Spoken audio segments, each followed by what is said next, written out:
Контроверзниот бизнисмен Миодраг Дака Давидовиќ официјално стана собственик на Шики Елак, пишуваат дел од медиумите. Аферата за сделката на власта и бизнисменот вредна 200 милиони евра ја обелодени ВМРО ДПМН минатата година. Опозицијата обвинуваше за криминал во кој Давидовиќ ветувал пари и земјиште за да го добие местото и тука да гради огромен стамбено-деловен комплекс, на што власта негираше.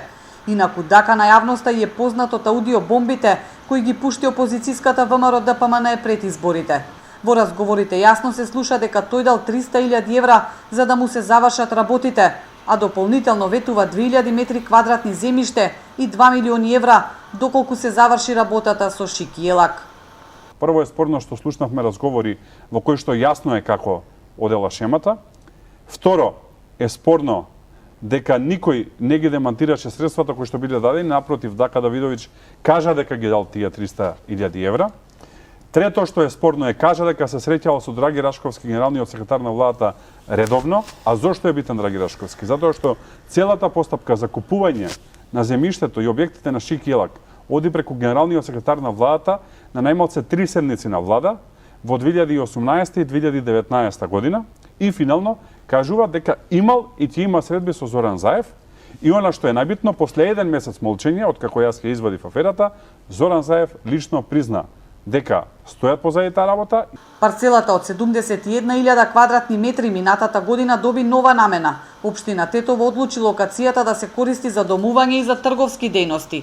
Планот беше изгласан во Тетовскиот совет само еден ден по формирање на староновата влада на СДСМ ДУИ, а насоки да гласаат дал лично премиерот, што и самиот го потврдил во телевизиско гостување.